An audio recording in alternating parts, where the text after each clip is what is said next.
bosses. No pits to worry about, no major worries about death, that sort of thing. Looks like Knucklebuster either getting a lazy Tyson or opting for something else, but not going on top of the sign there. Yeah, I think Grayskull actually had the same pattern. It was really interesting. It's not super common. They both took a strange boost to the right and did a quick wall climb, which is pretty interesting. Didn't seem to really cost either of them a considerable amount of time. So I think a mistake like that early on in the run, it's kind of a marginal loss at this point. Could easily be made up. There's a lot more costly time losses in this run for sure. Agreed. So, Grayskull, which I'm going to talk about here really quick, is someone that I believe came back to the game. We don't know exactly the D-Rust status of Grayskull, but looking pretty agile and limber here, if I'm being honest. So I'm kind of curious to see how he fares in the later part of the game. But kind of a wild card to see how he's going to stack up against Knucklebuster here, and if he's trained up. Yeah, very talented runner. Like you said, I wasn't aware that he had played the game previously, and I saw, this is some months ago, he was going for a sub 12 grind, but I thought he was a new runner. So I thought I was tuning in to watch a new runner learn the game, and I had found out he had already had a really competitive time. You'd see him going for the swag star strategy now. And so it was a matter of him improving from like a 12-1x or 12-0x to a sub 12. Dude is no slouch. He's been playing the game for a long time. Yeah, it's like riding a bike when you come back to an old speedrun favorite, but unfortunately, bikes can tear you up, even if you know how to ride them, and that's just how Ninja Gaiden works out. Especially this game. It finds new and incredible ways to show you how to die, unfortunately, and that's just what happens. So here we are, coming into 2-2, and just trying to avoid those hammer throws. The mummies are the scariest part of it, the global timer on full display, being able to try to adapt. Grayskull ducking underneath that one and taking care of the mummy. Knucklebuster running straight behind as well, but overall, no major mistakes across the board, which you love to see. Yeah, I think Grayskull gained a Mighty Sunny here a little bit. We saw them enter the Act 1 boss at the same time. Looks like he was able to save a few seconds throughout the entirety of the stage, which makes sense. There's a lot of really small movement optimizations in 2-2. There's a lot, what Retro Runner calls the bounce house. Just a lot of really, really tight jumps that if you clean them up, you can save fractions of a second here and there. Or if you try to go a little bit too fast, unfortunately, you're going to fall down the pit because of a shortened jump and just not being able to react in time. Absolutely. Coming in the 3-1, grabbing the tiny star and throwing things across the board. They're grabbing the Art of the Fire Wheel. You can see Spiker tossing up there. Unfortunately, Mighty Steiny getting trolled by the sword and the bird coming out of nowhere. Look at that. Grayskull, Knucklebuster, and Spiker all in 3-2. Yeah, definitely a scary spot there. You don't really want to die here. You do lose Art of the Fire Wheel, and it can be quite a time loss to have to get it back, depending on where you take your death. Especially if it's late in 3-2 here, how you have to replay basically the entire stage, and you'll have to do some awkward pathing to go get the backup Art of the Fire Wheel on this screen. So definitely a section where runners want to be playing safe here. A lot of opportunities to take a nasty dive into one of these pits from all the angry birds. Grayskull opting to take a very safe strat on that one, waiting for the cat to go by, whereas we see Knucklebuster and Spiker go for the alternate there. No Razul butt clench cliff that we saw, which was pretty cool to see in the previous race. I saw that. I was angry. I told everyone if I had one piece of advice, I said to keep your butt cheeks loose, and I can't believe Raz went for it, but he got it. Good for him. And we see an absolute explosion of emotes on Mighty Steiny's side, but Castle Grayskull standing strong as Knucklebuster and Spiker and Mighty Steiny all in 4-1. Yeah, 4-1, pretty short screen. There's a bat boost, which you can save, I think, about a second on. Looks like KB skipped it entirely. I think Grayskull missed it. So I think Spiker also missed it. Looks like most of the runners actually missing the spat boost. So I think we're going to be seeing them. Oh, Mighty Steiny gets it there. But yeah, we're going to see most of these 4-1 times looking really comparable. Agreed. I mean, granted, there is a scary moment that maybe you just want to go with the tried and true, just hold right. Nothing could go wrong with that. Basically, just you lose a tiny bit of time. Whereas, unfortunately, if you hit that bat slightly in the wrong angle, you can just fall down the pit, and that's where you're kind of stuck. Absolutely. And 4-2 has a similar bat. I saw KB actually pause and let the bat go past before he jumped over the pit. Really the only place you can kind of die in this stage. I think we saw FabG take a similar death earlier in last group, but looks like most of the runners making it through safely at this point. Okay, here we go into 4-2. Grayskull getting the ladder clip there, looking pretty good as Knucklebuster enters there as well. Spiker not too far behind, and Mighty Steiny having some difficulty with the Pickle Ninjas there at the end. Yeah, so 4-2, 4-3, I think are both really fun stages. There's a lot of neat but kind of simple tricks. I think this is kind of like the brain pudding of the Ninja Gaiden run. You know, there's some difficulty in these stages, but they do feel good to execute on. You see most of these players kind of moving through rather seamlessly. I think we saw KB take a knockback, which does happen from time to time. There are some enemies where if you're not super careful with your sword timings, you can hit those loading scene glitches and get what's called cottage cheese sword glitch. So there's an enemy or two in these stages that you might consider canceling on, but overall we see most of the runners getting through pretty easily. That's very clean. Kelberos going down on Grayskull's side. KB coming in with 5 Nimpo as well, with Spiker right behind him. So we'll be coming into stage 5 here very shortly. Yep, Grayskull leading us off in 5-1. Gets the what we call the manip on the hammer bro. Gets a nice little damage boost there. Gets to save himself a little bit of time. KB sets up for the mid, gets it as well. Spiker just opting for a nice back and forth flip flop wall climb. And nothing wrong with that. Stage 5 is where the difficulty really ramps up and also does the danger and risk across the board here. So mistakes become more and more punishable and more punishing, I should say. So that's where we kind of stand at right now. But it looks like Grayskull potentially. Again, we know that Knucklebuster had a pretty large delay on his stream here in the process. Probably running pretty much even with Knucklebuster, if I had to be honest.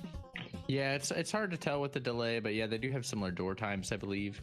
But once again, you know, Act 5 is kind of where the run actually begins, if I'm being honest. So anything can kind of happen at this point. You know, there's some really difficult screens coming up. They require tight execution, a little bit of luck, and you know, you need to be careful about managing both your health and your Nimpo on these screens. But you know, KB and Grayskull look to both be on really solid paces at this point, with Spiker kind of just right behind them. Yeah, everyone kind of keeping pace here overall. And one thing I should say that I have to repeat here for you folks is that this group and the next will only have 4 people, so there's no one off screen to worry about. Everyone you see here is everyone running in these groups, and that's what that will be for the next couple of races.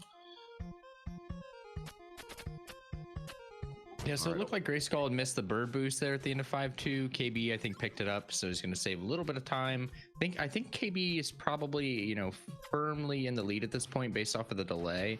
But we'll see here, you know, Grayskull going into the SP boost screen, and this is one of the biggest time saves, if not the largest boost-related time save in the run, and he gets it. KB also going up for this as well. Very clean execution with the right wall jumps. Very good. Nice. See if Spiker can match. Oh, just a little slow, got hung up there. Resets the enemy spawn, goes for a backup. Look at the wall, get bullied.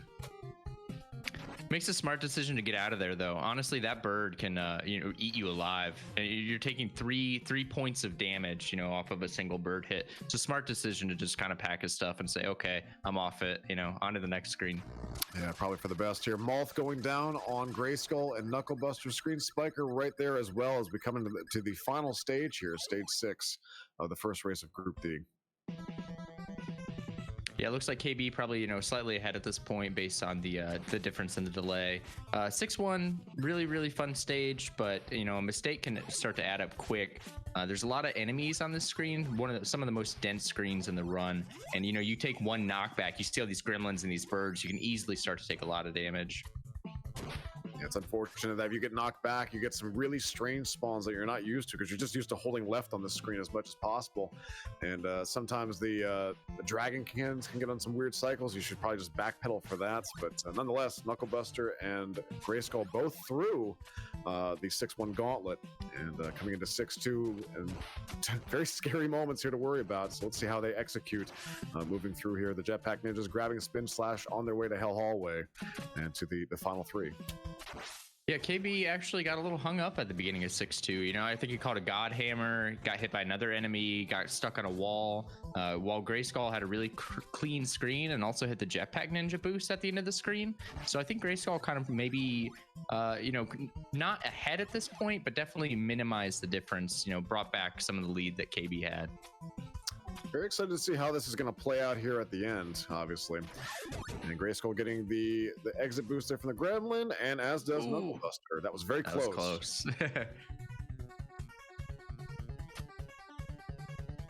So moving into 6-3, the next couple screens, I don't want to say they're free. There is a very, you know, important boost coming up, the bird boost here that we use to cross this large gap. It's not a particularly difficult trick, but, you know, when you do have race nerves, anything can happen. We'll see if Grayskull and KB are able to hit this. Bringing the bird with, very nicely done. Only one more screen to go here in 6-3 before we go on to tackle the boss gauntlet. Yeah, this last screen of 6-3 can be a little intimidating. I'm assuming most of these runners are going to play it safe. You see Grayskull makes an interesting health grab there and then opts for the time stop. KB going straight for the time stop, doing a pretty standard dismount there. And Grayskull, oh, okay, so Grayskull gets the health so he can just damage boost through the last part of the screen. That kind of makes sense. You know, when you do have race nerves, there are 3 power-ups, one in each of the candles there at the end of the screen. And if you drop your spin slash at this point in the run, you're very much in trouble. Yeah, the developers were like, oh yeah, you want to have some things to work with? Well, they just wanted you to get rid of Spin Slash. Spin Slash was not one of them. Right. Oh, Mighty Steiny taking a game over at 6-2 there, unfortunately. So he's going to have to run that one back entirely here. We got Jackio giving some difficulty with Grayskull, but Knucklebuster there doing a good job of moving on the demon. Let's see how he does. Yeah, I didn't see how many cycles exactly, but you know, definitely had a nice clean jack there. Gained significant amount of time on Grayskull, I think, from that alone. Oh, Knucklebuster doing the peekaboo slashes, jumping in and then jumping out, doing the hokey pokey against the demon, not going for the tail, but Grayskull killing the tail. That's firmly going to put KB as your winner for this one. We'll get the official times then momentarily, guys. Spiker also killing the tail, so it looks like the podium is going to be pretty close across the board here. Yeah, Grayskull and Spiker actually ended up being a lot closer than I expected.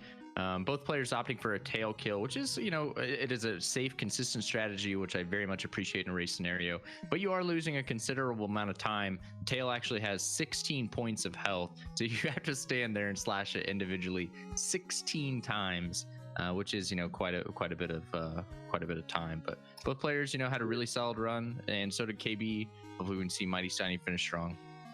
So if race time GG is to be believed, obviously we'll verify with the admins, but 12:07 for Knucklebuster was his race time GG, where he had Grayskull 12:30, Spiker with the 12:43 is what I'm seeing here.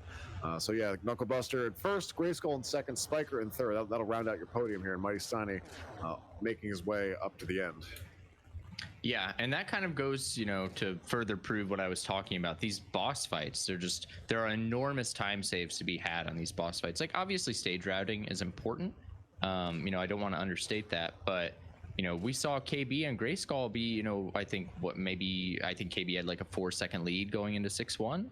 And then, you know, he goes through Act 6 and plays through Jackio and the Demon, and all of a sudden, you know, he bested Grayskull by like 35 seconds, something like that, or like 30 seconds. It goes to show what kind of incredible time saves you have if you, you know, have really good boss strategies and a great mashing technique. Right, you are. So just to clarify, the official times actually that came back from the admins here, Knucklebuster 12:06, Grayskull 12:29, cutting that ninja license, very nice, and Spiker 12:41. So a very nice podium there across the board, you know, less than 40 seconds apart between all of them, and Steiny wrapping up here on this side as well. Yeah, this is always, you know, a really frustrating place to be in, you know, when you take some sort of death or game over in Act 6. You just kind of want to be done at that point. You know, you don't really like your odds of winning. I've been in, you know, these situations doing this run before, especially early on when I was learning the game. And, you know, you just want to see these bosses die, and you want to get out. And I know that, you know, I hope Mighty doesn't carry that frustration into the next run, just can kind of shake it off, going with a clean palette.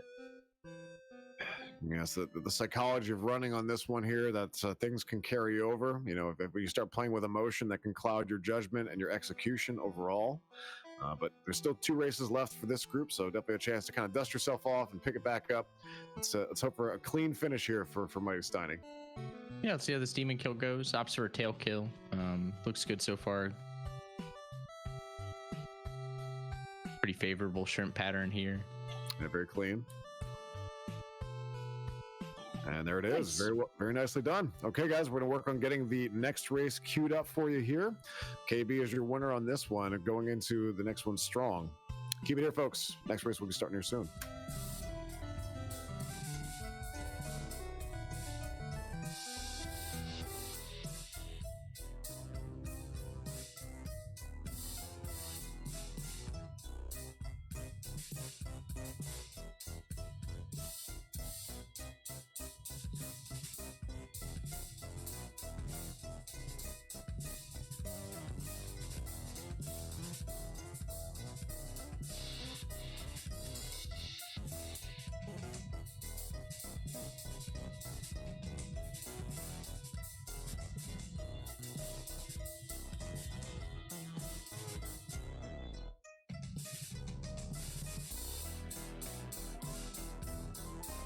And while we work on getting the next race set up for you folks, Perfect Finn, like to pick your brain for a second, my friend. After the first race is done, has that swayed your opinion at all, or do you think KB's going to be taking this one home here on Group D?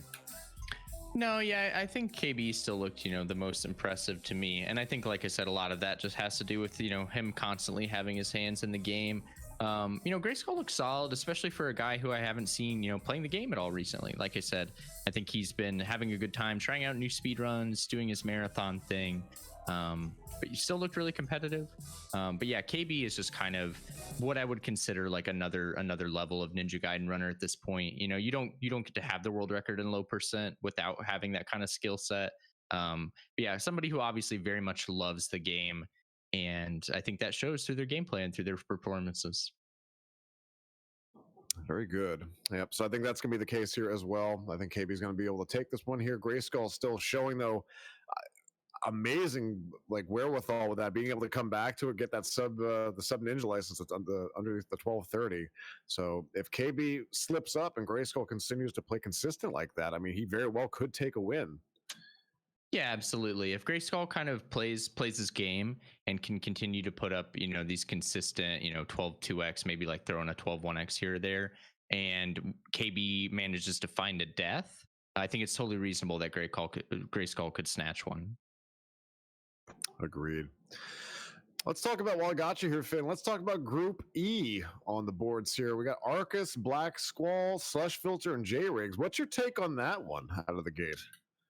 Yeah, I mean, I think everybody, expects Arcus to be the favorite in this group, and I'm inclined to agree, just mostly because of pure, hours spent inside the game. But he hasn't really been playing the game. He's been playing Ninja Gaiden 2, and the sword hitbox and the enemy hitboxes are a little bit different in that game, and it'll be interesting to see, how that affects his actual Ninja Gaiden 1 gameplay. I haven't really seen him, do any derusting or anything of that nature on screen. So it'll be interesting to see, how ready he is to race Ninja Gaiden 1. Black Squall, an incredibly talented runner, super, super addicted to the game, can't seem to walk away. Guy is always saying one more PB. Very talented, can put up, time similar to some of these very impressive runners like Knucklebuster and Lane Rainer. I'd be interested to see if maybe he can best the great one. The great one, definitely. I mean, just in name alone, the legends that have been spoke. But you're absolutely right. When it comes down to it, Arcus has not had a lot of time with Ninja Gaiden 1 again. He's been definitely going in on Ninja Gaiden 2. I have actually picked Black Squall to take the group on that regard, because he's just been digging into it and been very active with it, and just is a fantastic runner across the board. So we'll see if Black Squall can carve his name into that one there overall. But everyone pulling for the fan favorite on that one based on what we're seeing here.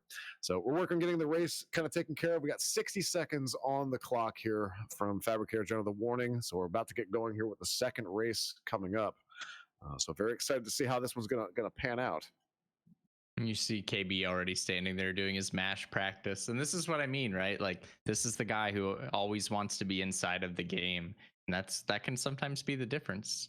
Is everyone else just patiently waiting at the loading screen? But it also depends on your mindset as a racer, right? Like, some of these people want to get, into the game and be constantly going and constantly warmed up. And other people need that kind of, that cool down, that mental reprieve, just a little bit to kind of collect their thoughts and prepare for the next race. Hopefully I can avoid that lazy Tyson. Yeah, you gotta warm up the mash, and I guess if you want to stay warm as possible, that's what we're doing here. But Fabricator General steps away. We now have 10 seconds till the green flag drops here on race 2.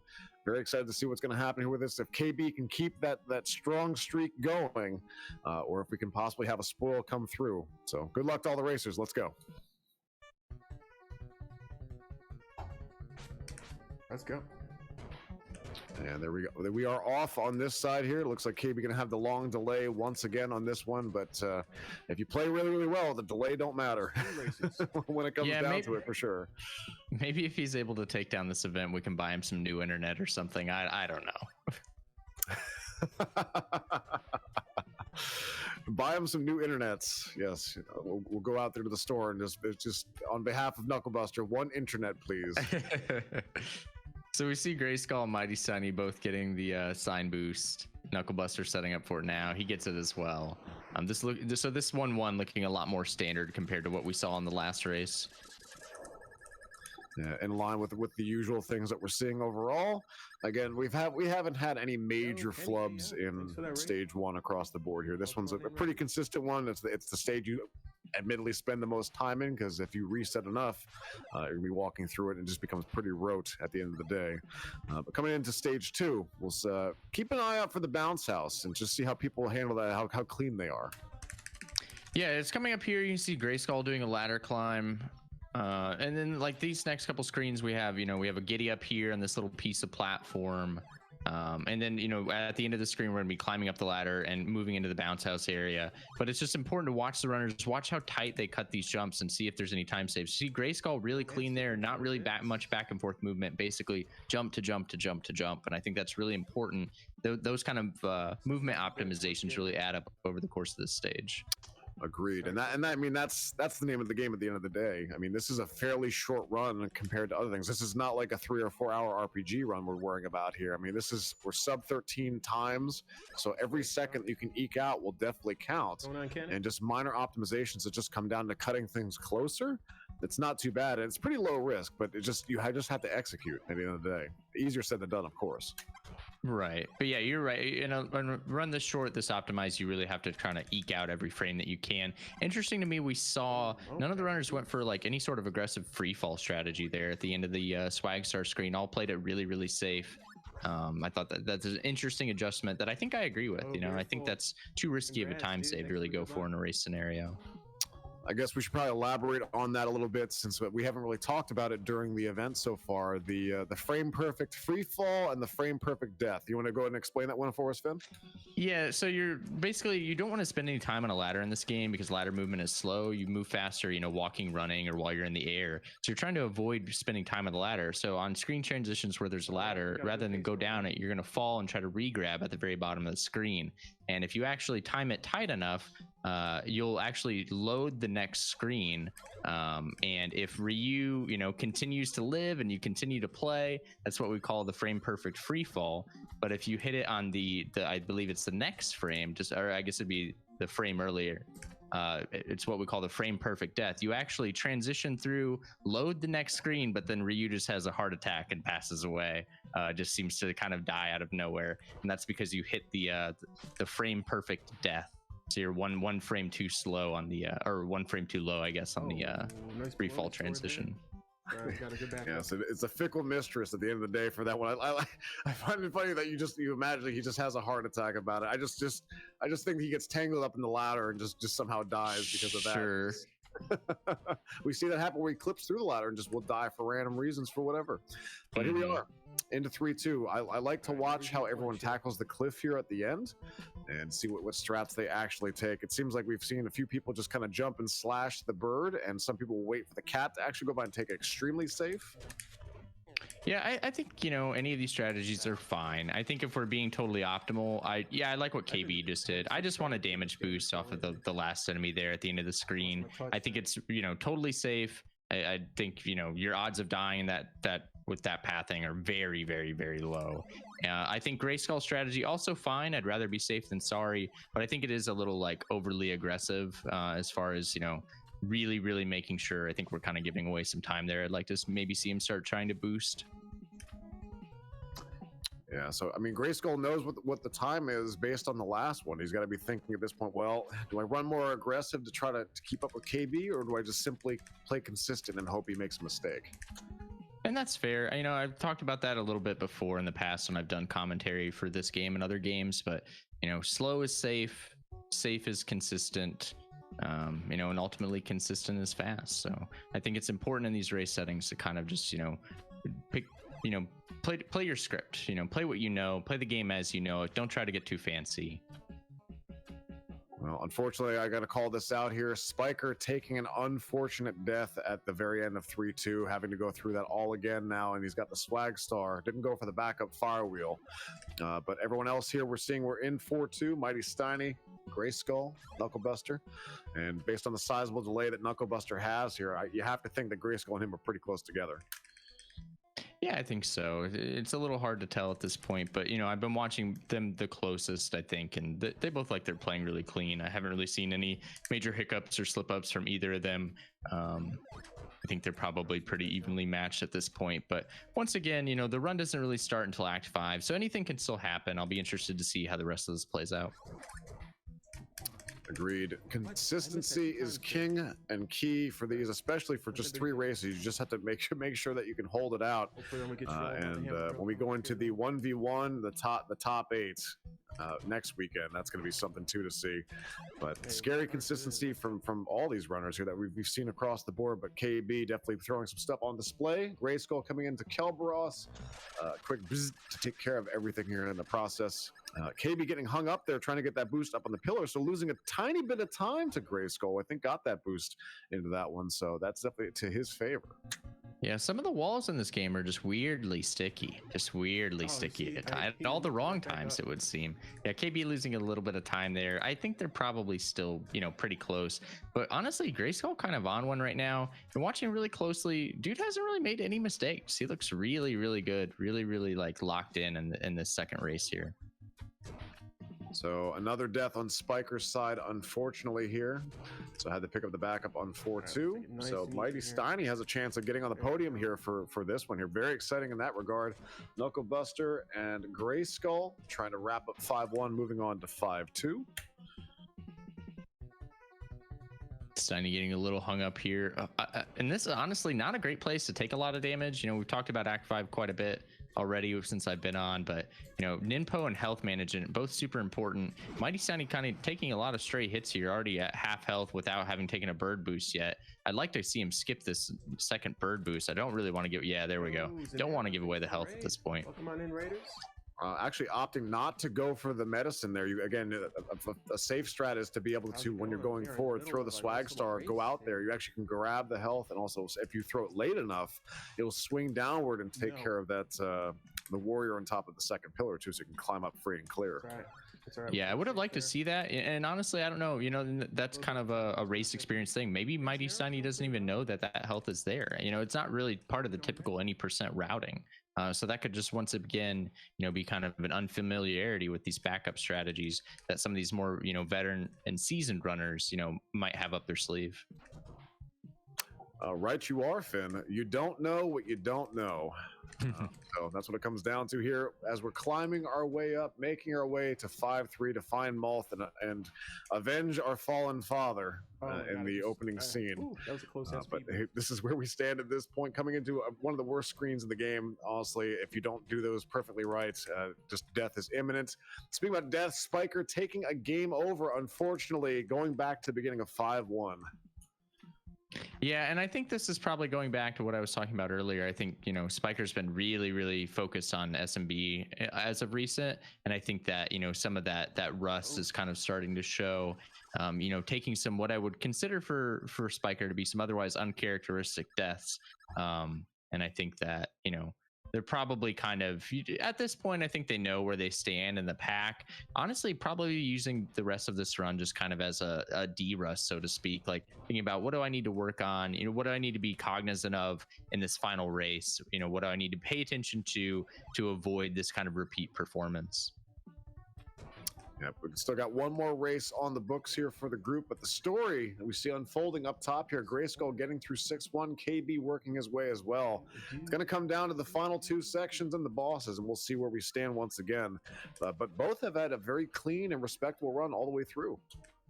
Yeah, both looking really good. I think KB's kind of gaining on Grayskull just a little bit, but KB got a little hung up on this screen in the last race. Let's see if that happens again. Looks like he hits a really nice swag star. So I think, he's going to avoid that kind of hang up that we had seen previously from him. About to make his way up to Hell Hallway. Let's see if he does any climbs. It's a very nice climb. Oh, slips a little bit there, but very nice climbs up the ladder, all things considered. Yeah, this room kind of a nightmare. Also notoriously known as the angry video game nerd room. There's just an incessant amount of enemies, and they constantly respawn. And if you don't have spin slash, it's nearly impossible with casual strategies to get through that room. But you can see, when these runners have spin slash, it's kind of relatively free for the most part if you have the Nimpo to support it. Yeah, as long as you keep moving here. Knucklebuster again with a very clean run throughout, no issues. Grayskull also doing really well. This is shaping up to be a very close time for both of them going into this overall. Oh, Knucklebuster having some difficulty getting up there, having to go with a backup hammer on that one, and also getting hung up on the pillar, and some small mistakes here. This could be death by paper cuts, but we'll see. Yeah, absolutely. When it's this close, you can't really be afforded to giving away time on those kind of mistakes. And I took note, Grayskull hit the bird boost right around a minute 30 or 1:30 on the in-game timer, and KB was right around like 1:27. So I think KB is a little bit behind as far as like this stage timing is concerned. Be interested to see how it plays out going into the bosses. Grayskull opting for just the hold right and win strat to get through there. Shaves a little bit of time compared to the faster strat. We'll see if KB goes for that.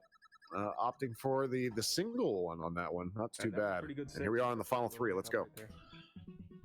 Yep, both of them getting the bzz on the clown nose. You see Grayskull setting up for Jack. Ooh, kind of a poor first jump there. I think he kind of mash locked, only got one hit out on the first Jack jump. See if he can finish up strong. It's a nice chase down there, relatively decent Jackio, but I think KB, this is where he's really going to shine and really get his time saves in comparison to the other runners. Oh, has to hunt him down. Got a troll flame there. Has to go back. Ooh. Oh. Thankfully, he was able to clean it up before things spiraled too far out of control. And see, so this Grayskull going for the tail kill again here. And I mean, I think if he wants to take first, he can't afford to do this anymore. But maybe he's fine. Maybe he's comfortable. KB getting some pretty rough shrimp though in the process, but does get the kill, and saves time though. He had a rougher Jackio. Let's see how it evens out in the end.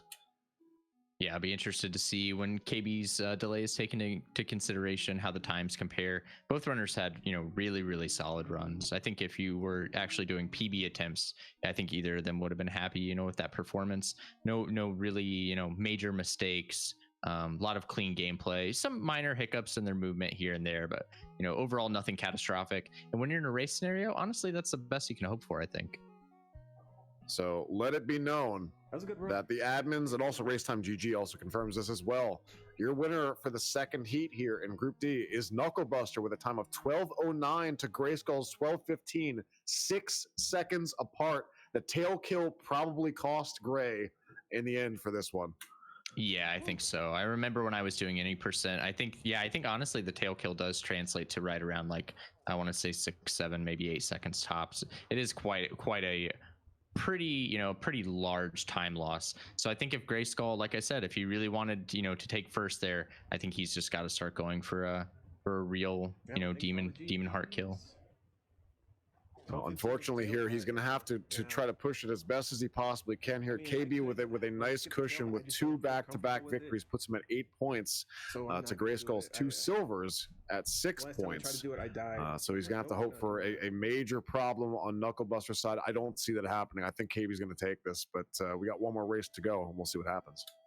Yep. There's a race PB. Steiny and Spiker finishing up the bosses here. Steiny's got a nice tail kill on the demon. Pretty decent mash on those first couple jumps, Yeah, and he's yeah, able I to mean, take it was down. So risky. Yeah, very nice. Steiny getting himself up on the podium on this one. He's got to feel good about that. Yeah, absolutely. You see Spiker moves in here to the demon. See how many jumps we need on the head. Looks like a 3-jumper. Opts for a tail kill. And official time for Steiny looks like it's a 14:04. Yeah, and I think after Steiny's, last run where he took a couple deaths, I think you're happy happy with that performance. Happy to just put, time between you and the 15:27 or whatever it was from the last race. Yo, Darth Evan. Very good. Thank you for the bit. And Spiker wrapping it up there. So that puts us in the books here for race 2 of Group D. One more to go. KB looking to close it out. Will he be joining Beerful of Belly in the Perfect 12 Club? I think so. I think, like I said, Grayskull playing really well, but I think in order for Grayskull to steal one here, I think, like I said, we'd have to see KB take a death, or Gray, I think, would have to kind of change his boss kill strategies, which he seems comfortable in, the I guess playbook that he's going by, currently. And like I stressed previously, play what don't try to get fancy, stay inside your comfort zone. Races are stressful enough without kind of flying by the seat of your pants. So I it's totally reasonable. I respect the decision. Now let me throw something out here for you, Perfect Finn. If Grayskull gets second again, he's gonna have 9 points, and that puts him in that sweet spot, puts him in the hunt for that wild card seating with Lane Rayner, who also is the only other person to have 9 points right now. So if we look at the board right now, we can see X Christine, Lick Arcade, they have 8 presently, for what it's worth. So if you can get in that 9, that's what we're going based off of. Again, reminder, folks, the people who win each group, the top 5 move on. We then have to get 3 more wild card picks from the groups as well to round out top 8 for the tournament next Saturday that we're going to have here. So Lane Rayner sitting pretty with those 9 points. So Grayskull has a chance to basically put himself into that top 8 bracket. Yeah, it's interesting that you highlight that. Thinking about it more, maybe this is Gray's plan all along. Maybe this is how he planned to qualify. Maybe he knew that he wasn't confident in being able to best KB, and he just said, I'm going to play my game. I know I can get second. I just want to, play safe, play consistent. I know that, my strategies are good enough to get, second throughout the majority of these races, and try to, kind of just sneak his way in, just sneak in there. Well, if we look at the averages, like you said, I mean, he's sitting at right now a 12:29 and a 12:15. Lane Rayner had some difficulty that we've talked about here at ad nauseum for him, where he had to run it all the way back. Still a hell of a time for that. The death of the demon, getting up, obviously one of the worst shrimp patterns I think we've seen all night, for what it's worth. But that being said, it's getting that 9 points or higher. That's where you want to be for the wild card, even if you don't win the group. But KB looking to take the victory lap here potentially and join BFOB in the perfect 12 club, and that's going to fall down for the seeding based on average. So Knucklebuster has to finish strong here to kind of keep up with BFOB's excellent 12:13 average. I mean, that's no slouch by any means. No, 12:13 is a really solid time, especially in a game like this. When I was running the game, I kind of always said that like anything could happen. You need so many things to go right in this run, between not only your execution but also the global timer RNG, things like the hammer bro patterns, or the shrimp pattern, or like just a random enemy spawn that respawns that you didn't, you took a knockback and now this enemy spawns slightly differently than it would normally. Getting all of that to come together in a single run is really incredible. So managing to be consistent enough to get a 12-0x or 12-1x in a race scenario and average that over the course of multiple sessions is really impressive. Agreed. So right now on the back end, just working on getting all of our racers set and ready back up to wrap up the final race here of Group D before we move on to Group E and see how things wrapped up. But I got to say, overall, tonight has been one heck of a night. and a great showing for the inaugural NRL. And there's still got more weekends to go to get through the top 8 and then the finals that are going to be happening at the end of the month here, folks. But definitely glad to have you all here. Glad for all the support, the hype. We've had so many more viewers than I think we all kind of expected to have here. But the love in chat has been truly tangible, and I really appreciate it. And Finn, glad to have you in the booth here, buddy. It's truly a pleasure. Yeah, absolutely. I'm very happy to be here. Very excited that this event is going on. What an incredible way to celebrate what a lot of runners commonly refer to as Ninja Gaiden. But very happy that, Fab and Seamless put together. Thank you, so much to both of them. And thank you, Retrophile, for, helping out with the commentary. This has been a lot of fun already, and I'm very excited to see how the rest of the event goes. Even, the rest of these group stages. I think that, now that you've kind of like highlighted the meta about, kind of gaming for, I guess not necessarily gaming, but kind of shooting for one of these wild card positions, I think that, Grayskull's performance moving forward, and we move into this next bracket with Arcus and especially like Black Skull and Slush Filter. I think those are two racers who have very, similar skill sets, very similar PBs. Be interested to see how they approach racing, and if they want to kind of, like you said, kind of maybe shoot for this, 8-9 point wild card position. Okay, guys, here we go. So the 10-second countdown has begun in the race room. So we're going to be seeing the green flag drop, and these racers are off and running here momentarily for the final race of Group D. Strap in, get hype, and let's get ready for this one, folks. Here we go. Good luck to the runners.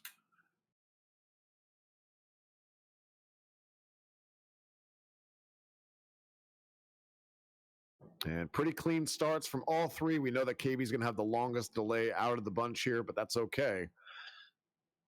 Spiker getting a little hung up there in the Three Stooges at the beginning of 1-1, which is always annoying. I'm kind of surprised we haven't seen somebody accidentally reset out of habit on a mistake like that. Your muscle memory just takes over, your brain's on autopilot. You take a bonk on the first enemy and you're like, no thanks, go next. So here's the thing though, when you're in a tournament setting like this, I think that your synapses are firing on all cylinders right now, and the jitters are hot, and maybe it's just like, I shouldn't reset is pretty well burned into your mind that the muscle memory gets overridden. And also that can work to your detriment too, where things are happening and things that are practiced and things you don't even have to think about, you suddenly forget because you're so focused on what everyone else is doing rather than just playing your own game. And that's all you can control. That's all you can actually focus on at the end of the day. This isn't like a fighting game where you have to actively react to someone else. It's you in the game no matter what. So running in that vacuum, like I was talking about with Fabricator General earlier, that's the right way to do it rather than listening to the play-by-play. Yeah, absolutely. I'm not a fan of, when I race, I don't really have other runners, streams pulled up. I don't really want that information personally. I don't fault other people for, being interested in seeing where their competition is at, and it can help you with strat selection, what kind of risks you want to take, things of that nature. But me personally, it just adds another layer of stress that I don't really care to engage with. Like we talked about, I kind of want to just, play my game, be comfortable in what I'm doing, be comfortable, confident. And I think that's going to, allow me, and I think most other runners would agree, to execute with the most confidence and the most comfort. Agreed. And that very well said there, perfect Finn. And the right way to look at it overall. Everyone getting through 2-1 pretty cleanly. Pretty good bounce houses. Mighty Steiner getting hung up there with the swag star not doing its job, unfortunately. So that's kind of where we are. Yeah, we're going to see all these runners, grab this fire wheel, which makes this pillar screen relatively trivial, and then they'll move into the next screen, take a pretty neat bat boost here to kind of, once again, avoid ladder time. That's a lot of this run. We don't want to be on the ladders. It's so slow. We're going to try to boost or fall or manipulate our way past them in any way possible. It's really interesting to see the routing that these runners have come up with to just avoid, any time spent on ladders. It's kind of weird to think of the ladders as the enemy, but as we've talked about, the spontaneous heart attacks that can happen with ladders, I mean, maybe they truly are the enemy here. Yeah, absolutely. Your shoelaces get caught up in them, and you just keel over. We saw KB take a really, really aggressive hammer there as he jumped over one of those gaps. It was kind of fortunate not to take a death, honestly. If the pattern had been a little bit worse, I think we would have been seeing him going back to the beginning of 2-3 or 2-2 rather. And that would be a pretty heavy detriment here. But again, overall, Grayskull just trying to get the lowest time possible, I think. Not really looking for the W, considering that the point gap that he's got with KB, but still trying to solidify himself in that wild card hunt for top 8, just trying to avoid the big mistakes. Yeah, I think now that you pointed that out, I think I really like that strategy, and I think he's probably taking that into consideration, you know. And if I'm being honest, you know, maybe like I said, I think that's probably his angle, and I think that's a totally reasonable choice. We see all the runners now in 3-2. This is a pretty even race so far. I'm enjoying this one quite a bit. 3-2, you know, there are a couple pits, some angry birds. Some of the walls can be rather sticky. There's also a couple problematic enemies that you kind of need to be very diligent about your sword timing on. You see all these runners here approach this final cliff here, use some race safe strategies to kind of ensure that they don't die. Honestly, I think dying at the end of 3-2 might be the worst mistake to make in the entire race run, other than, like, you know, dying on the final bosses. Yeah, it's a pretty rough walk all the way back. And oddly enough, I think I saw KB do a Stanley slash to set up for double bird boost, but the bird was out and just kind of left him off at that point here. But I could be mistaken. But Grayskull could potentially have the lead over KB because of that, just kind of cleanly going through. I don't see much issues on his side as far as execution goes. Yeah, like we talked about previously, all those little mistakes or little decisions that you make, they do add up over the course of the run, especially in a run that this is this short and this optimized. You know, if you take a random Stanley slash, you're losing almost a second. We saw Grayskull, you know, he missed the bat boost there. Be interested to see if KB can pick this up. He doesn't even go for it. He just says, nah, I'm out. Kind of skips over it. So both of the runners kind of comparable timing through the first screen of 4-1. Pretty much, if you don't die through 4-1 and just make it through otherwise, you know, it's not too bad. So long as the sword works, you're okay. Absolutely. We see all 4 runners now in 4-2. This stage, I don't think you're at a great risk of dying here, though you can get trolled really easily by some of these hammer bros. I've talked to Retro Runner about this, but sometimes it seems that some of these enemy patterns on this stage can be kind of just unbeatable. You know, there's not really a good solution. You're so short and starved on Nimpo in this stage that you can't really afford to use any excess. And I think that sometimes you're just going to catch these patterns where you can't really do anything other than, you know, take a random knockback or two. It's kind of funny, your timing, talking about commentary, and Spiker was literally getting showered with hammers in between the two Hammer Brothers. it was a very nice display of that, and dealt with some very awkward patterns coming off the bridge. Yeah, like I said, that screen can just be particularly mean at times. But 4-3, I think, is a little less you know, trolly, for lack of a better term. There's a hammer bro at the end of the stage that, you know, he can knock you down. You can lose a little bit of time off of. But like I said before, I think 4-3 is a really fun stage, but kind of more of a brain pudding stage. Most of the execution on the stage is a little easier in comparison to a lot of the rest of the run. We see Spiker here kills the hammer bro that I was talking about. That can be a little bit difficult. Knucklebuster moving to the same hammer bro. He catches a favorable pattern there as well. We see Grayskull actually finishing up the bosses. Overall, nice to see the stage 4 boss going down on all the screens here. But again, Grayskull and KB super close right now, if I have to be honest. Yeah, I think they're close, but I'm just happy that we're seeing, you know, a competitive times from all 4 runners. I think that we're kind of seeing closer to, you know, Spiker and Steiny's true potential. You know, they had taken some deaths in, you know, the previous run, so I'm glad that we're kind of seeing a rather clean outing from all 4 runners at the same time. You know, sometimes you have to get familiar, you know, with what it feels like to play on the big stage here. I mean, this is a whole different breed than just doing PB attempts. Just kind of resetting and just you know, talking with chat and just kind of hanging out otherwise, where you're completely dialed in. You realize that reset is not an option. You have to deal with the hand you've been dealt by the global timer. I mean, there's a lot of other considerations that go into this behind the scenes that are entirely invisible to viewership. Absolutely. And like we've talked about previously, moving into 5-2, this is kind of where we're really going to see the skill disparity in these runners show. People are really going to be able to flex the time spent with the game, as well as their familiarity with, you know, uncomfortable situations. A lot of, you know, really difficult screens here in 5-2. Be interested to see if we start to see some of the other runners pull away. Great, and here we come up to the lemon drop. Grayskull not getting the bird boost, so that may open the door a little bit for KB here. KB getting a little hung up on the lemon drop as well. Has to do a safety spin to kind of clear out some of the riffraff. Also misses the bird boost, so both of them kind of struggled a little bit with that screen.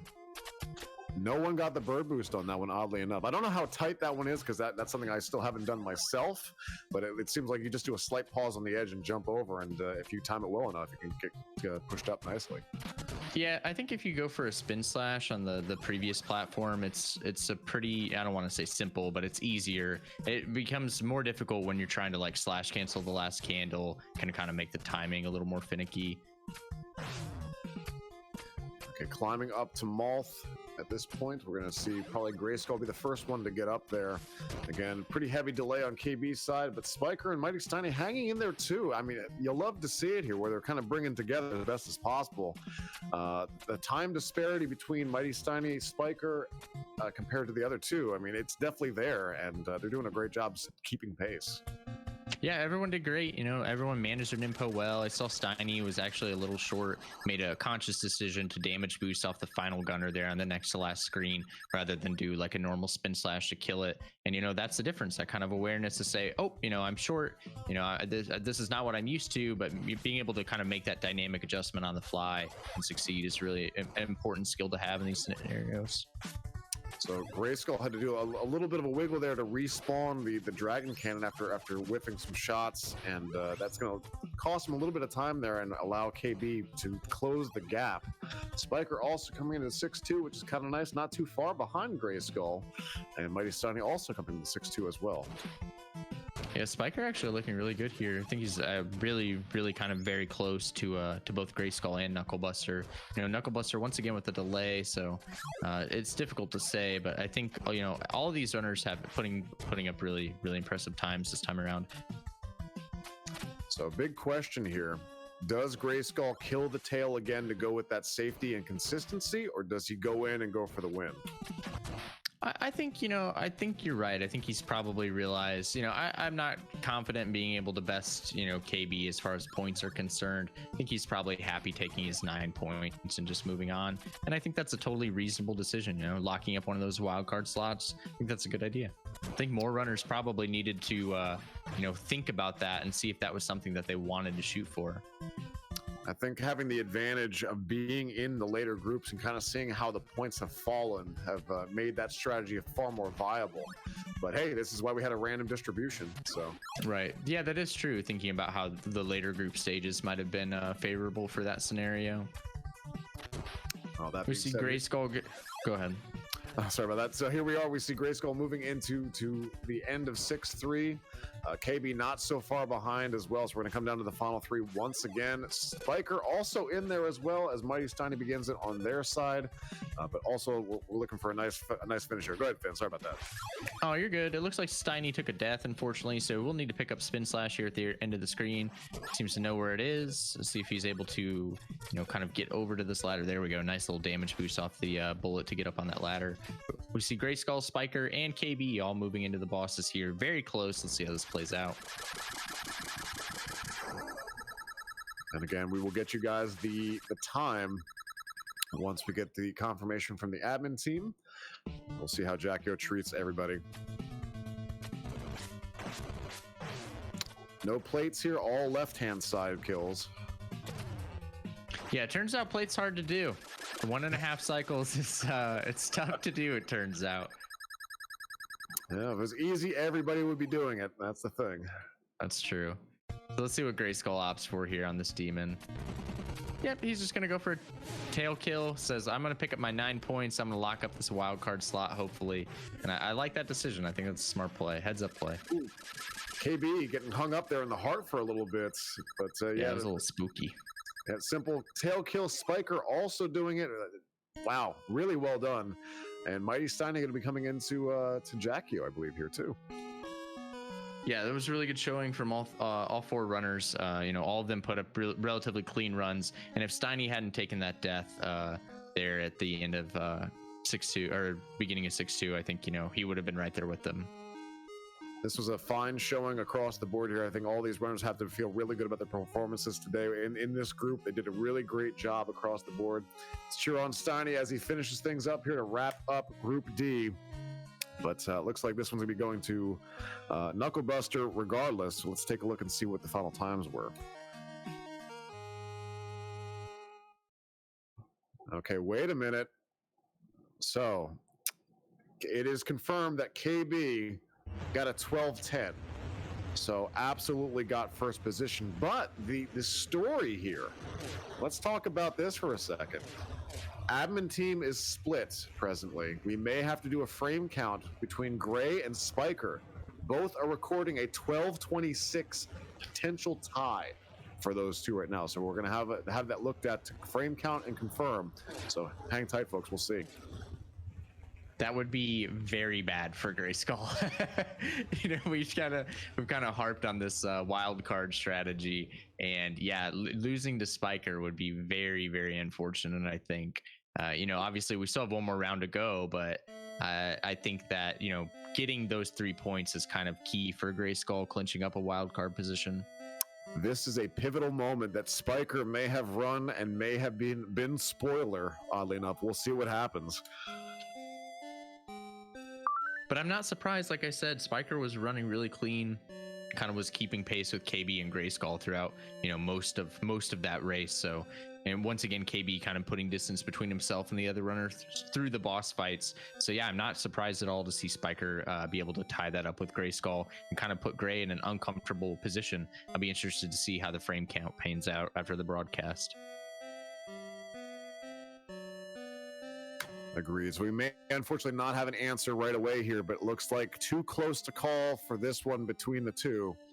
So we're going to call that one out there for you. That is, we're going to put a pin in that and just progress onward onto Group E. So yeah, Grayskull probably very interested in the results from Group E now, because depending on how everything shakes out, that could, impact Gray's ability to clinch up a wild card position. So I think, if Arcus were to win out and Black Squall, Slush Filter, and Riggs kind of split some points between the three of them as far as second place is concerned, I think there's a world where Grayskull might not be able to grab a wild card slot. We'll see. So here's some food for thought for what it's worth. If Grayskull does get third position here, so 3, 3, and 2, puts him in the bracket for 8. Lane Rainer has 9, and it all comes down to how Group E kind of sorts itself out. But if he's in the running between those that currently have 8 points, we're looking at Lick Arcade, we're looking at X Christine. We know Grayskull had very consistent times across the board here. Looking at a 12:29, a 12:15 to a 12:26. I mean, that should be lower than X Christine to edge that out. Definitely lower than Lick Arcade here in this case, but definitely lower than X Christine just from mental math. It still could be helpful. So Grayskull could still very much be in this, but nonetheless, this is where we stand. So Group E coming at you. Coming up next, the last one, the final 3 races here. We're going to have Arcus, Black Squall, Slush Filter, and J Riggs. Going to be a good time for that one. Going to confirm what the broadcast team is going to look like. I might be stepping out, letting Fab come in, but Finn, I think you're sticking around for Group E. Yeah, I'm going to bring us home. But regardless, thanks so much, Retro. This has been a lot of fun. I hope everyone sticks around for our final group, Group E, the Mouth Group. We're going to have Arcus, Black Squall, Slush Filter, and J Riggs coming up. So please don't go away. Agree, guys. Thank you so much. We'll hang out here, but stay here, folks. We'll be back with Group E.